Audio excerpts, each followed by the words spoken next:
پاکستان بہت بدل گیا ہے. ابھی اختر جان میگل صاحب جو بات کر رہے تھے, یہ بات سچ ہے کہ میں تو اس کو اپنا زمانہ جاہلیت کہتا ہوں. جب ہم جبری گمشدہ افراد کے معاملے پر یہ بیانیہ بناتے تھے کہ آخر انہوں نے کچھ تو کیا ہوگا کہ ان کو اٹھایا گیا ہے, ہمیں کیوں نہیں اٹھایا جاتا؟ پنجاب میں تو ہم نہیں دیکھتے, لیکن جب پنجاب کے لوگوں پہ گزری ہے, جب ہم پہ گزری ہے, تو ہمیں پتہ چلا ہے کہ لوگ جبری گمشدہ کیوں ہوتے ہیں. ہمیں پھر ان کے درد کا احساس ہوا. میں اور عمران ریاض صاحب مارن بلوچ صاحبہ کے دھرنے میں گئے اور ہم نے جبری گمشدہ افراد کی فیملی سے معافی مانگی کہ ہم غلط تھے, ہم جبری گمشدگیوں کو جسٹیفائی کیا کرتے تھے. لیکن میں یہ بھی کہتا ہوں کہ اس میں سب سے بڑا کردار جو پاکستان کے لوگوں کو شعور ملا ہے, پنجاب کے لوگوں کو شعور ملا ہے, باقی ملک کے حصوں میں لوگوں کو شعور ملا ہے, اس میں کردار عمران خان صاحب کا ہے. اور میں اکثر یہ کہتا ہوں کہ عمران خان نے پاکستانی قوم کی آنکھوں کا آپریشن کر دیا ہے. وہ چیزیں جو 78 سال سے پاکستان کے لوگوں کو بلوچستان کے علاوہ نظر نہیں آتی تھیں, وہ آپ لوگوں کو دکھائی دیتی ہیں. تو وہ لطیفہ بڑا معروف ہے, وہ سب نے سن رکھا ہو. تو باقی بات یہ ہے کہ تحریک تحفظ یعنی پاکستان وہ پلیٹ فارم ہے جو ابھی بھی مقابلے کی بات کر رہے ہیں. لیکن ایک چیز ہے جو کل سے یہ کانفرنس چل رہی ہے, فیصلہ ساز صرف یہ دیکھ لیں کہ اس کانفرنس میں کل سے لے کے اب تک جتنی بھی تقریریں ہوئی ہیں, جتنی بھی گفتگو ہوئی ہے,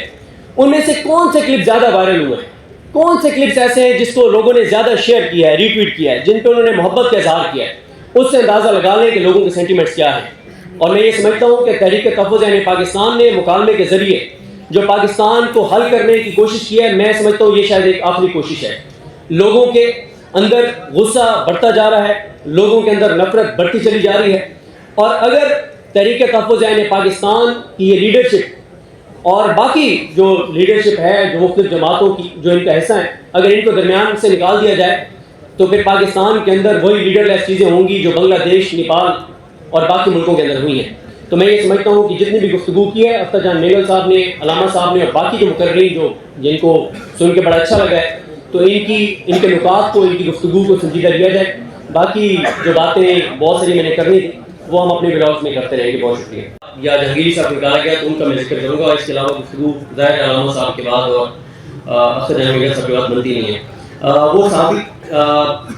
سب سے پہلے تو میں نام لوں گا ارشد شیخ صاحب کا, جن کو شہید کیا گیا.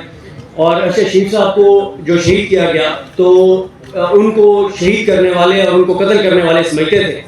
کہ وہ لوگوں کو ڈرا لیں گے اور اس کے بعد کوئی بات نہیں کرے گا. لیکن پاکستان کے لوگوں نے جس طرح سے ارشد شیخ صاحب کو محبت دی, تو اس چیز نے ہر پاکستانی کو یہ حوصلہ دیا ہے کہ جو بھی حق بات کرے گا اور اس بات کے نتیجے میں اس کی جان چلی جاتی ہے تو لوگ اس کو کتنی محبتوں سے نوازیں گے.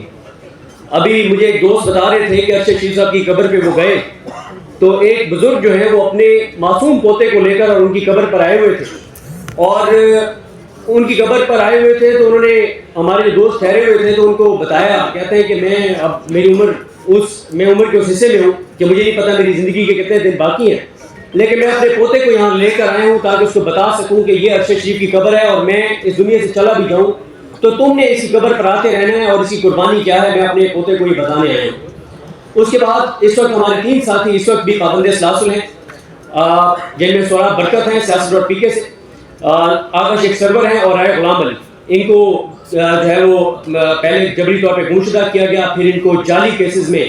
جو ہے وہ جیلوں کے اندر رکھا ہوا ہے. اور اس کے علاوہ جو میں نے جوڈیشری کا ذکر کیا تھا, اعجاز الاحسن صاحب مستعفی ہوئے اور وہ تمام ججز جنہوں نے استعفے دے دیے, لیکن اس جبر کے ہاتھوں استعمال ہوتے ہوئے غیر قانونی فیصلے نہیں دیے. تو میں سمجھتا ہوں کہ ان کی آج بھی عزت اور احترام اسی طرح سے موجود ہے.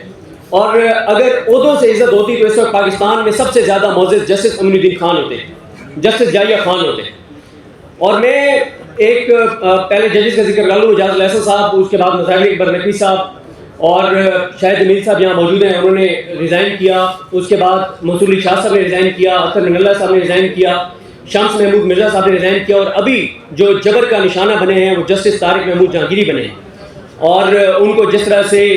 نکالا گیا, تو جس طرح سے میں آپ کو عرض کر رہا تھا نا کہ اس کے بعد وہ تمام ہمارے سینئرز, وہ تمام ہمارے دوست جن کو جس طرح سے میں نے عرض کیا کہ جبری گمشدہ کیا گیا یا گرفتار کیا گیا, FIRs ہوئی یا نوکریوں سے نکالا گیا, جلدی ان کے نام دے دیتا ہوں. عمران ریاض خان صاحب, ہارون رشید صاحب, اور یہ مقبول جان صاحب, سمیر رحیم صاحب, آفتاب اقبال صاحب, صابر شاکر صاحب, ڈاکٹر میر پیرزادہ صاحب, کاشف عباسی صاحب، حبیب اکرم صاحب، اکبر باجوہ صاحب، امیر عباس صاحب، رفتار سے فرحان ملک صاحب، عدیل حبیب صاحب جو سیاست.pk کو ہیڈ بھی کرتے ہیں،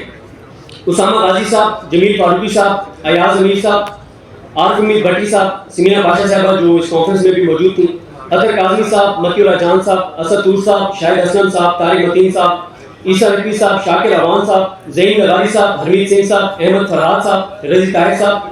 خالد جمیل صاحب، احتشام عباسی صاحب، پارس جہانزیب صاحبہ، رضوان گنجری صاحب، زبیر علی خان صاحب، ملیہ ہاشمی، ثاقب بشیر صاحب، آغا شیخ سرور کے نام میں پہلے لے چکا ہوں، زمین حیدر صاحب، ساجد گوزل صاحب، انم شیخ، فیاض راجہ صاحب، نجم الحسن باجوہ اور بشارت راجہ.